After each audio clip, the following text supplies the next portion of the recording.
300 men, that's the number burned into your memory. 300 against an empire so vast, its arrows were said to blot out the sun. A last stand of pure, isolated heroism, a handful of warriors, alone, against the largest army the ancient world had ever assembled. You've seen it in the movie. You read it in a textbook, you've shared the meme. But what if I told you that number, the heart of the story, is one of the most successful pieces of historical spin in human history? Not because the battle didn't happen, it did. Leonidas was real, the stand was real, but the image of 300 men fighting utterly alone, that's not history, that's editing.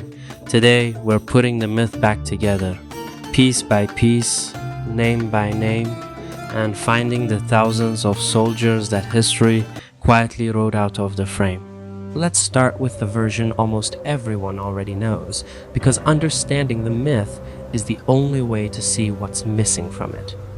480 BCE, Xerxes I, king of kings of the Achaemenid Persian Empire, marches into Greece with what the ancient historian Herodotus claims was an army of over 2.5 million men, a number modern historians treat with heavy skepticism, but one that captures just how overwhelming this invasion must have felt.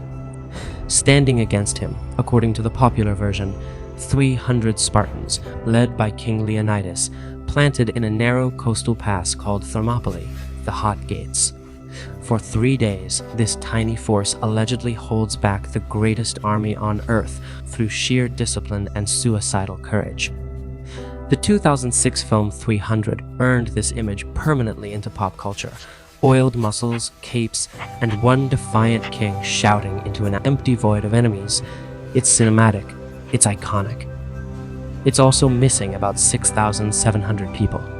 Here's the part your history class probably skipped.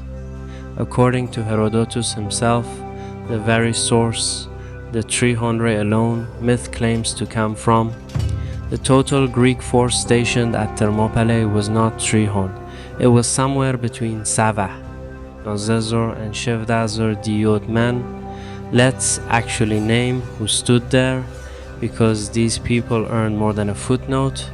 Sihot, Spartans under Leonidas. Yes, this part is accurate. Roughly Savzon man from Thespiae, a small Boeotian city that would ultimately choose to stay until the very end point. Choron man from Thebes, whose loyalty we'll get to was more complicated. Contingents from Corinth, Phlius, Mycenae, Arcadia, Tegea, Mantinea, Orchomenus, and other Peloponnesian cities, additional forces from Phocis and Locris, familiar with the local terrain and posted to guard a secondary mountain path. For most of the battle, this wasn't a lone Spartan suicide mission. It was a coordinated, multi-city Greek coalition standing shoulder to shoulder in one of the most disciplined defensive positions in ancient warfare. So if thousands of soldiers were there, how did the story shrink down to just Caesar? This is where the story gets more complicated and more human. For the first 2 days of fighting, the full coalition of roughly 7, where Greeks held the pass and repelled wave after wave of Persian assaults, exploiting the narrow terrain to neutralize Persia's overwhelming numbers.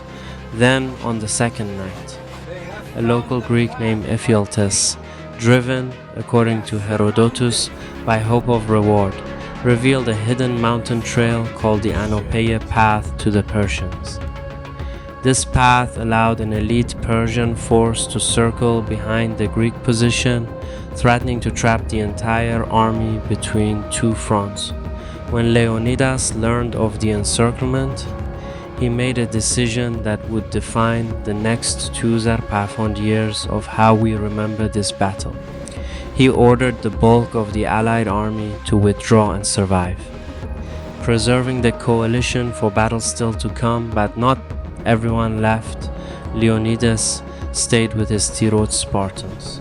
Alongside them, roughly 700 soldiers from Thespiae, chose to remain as well, not because they were ordered to, not out of obligation, but by their own decision, fully aware that staying meant death. A smaller Theban contingent also remained, though later Greek sources debate whether they stayed willingly or were held back by Leonidas, which means on that final, decisive day, the day the legend was actually born, Sihon's Spartans did not die alone.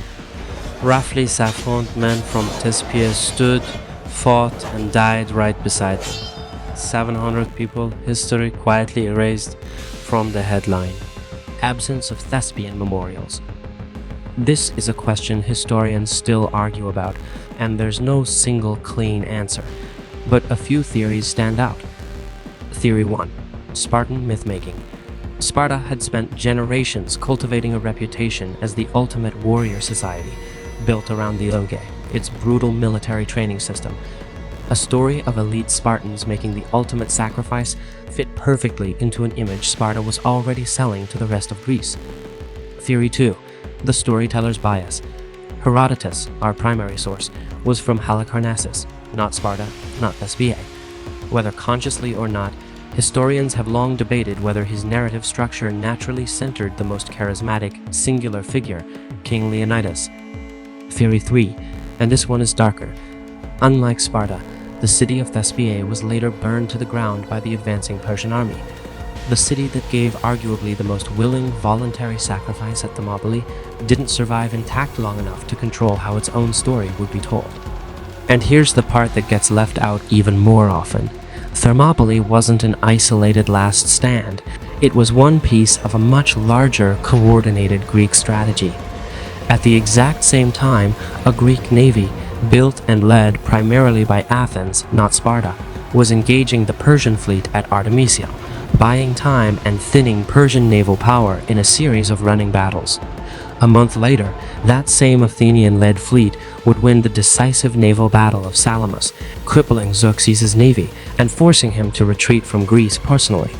And the following year, at the Battle of Plataea, it was once again a broad coalition of Greek city-states, not Sparta alone, that delivered the final, war-ending defeat to the remaining Persian land forces. Sparta's stand at Thermopylae was a symbol, but the actual military victory that saved Greece was the product of dozens of cities, thousands of soldiers, and years of coordinated resistance most of us were never taught by name. So next time you watch Sire or share that, this is Sparta, meme. Remember this, the legend isn't a lie. It's half the truth. 300 Spartans really did fight. They really did die. But standing beside them were thousands of other Greeks, soldiers from Thespiae, Thebes, Corinth, Arcadia, and beyond, who showed the exact same courage, paid the exact same price, and simply weren't given the same statue.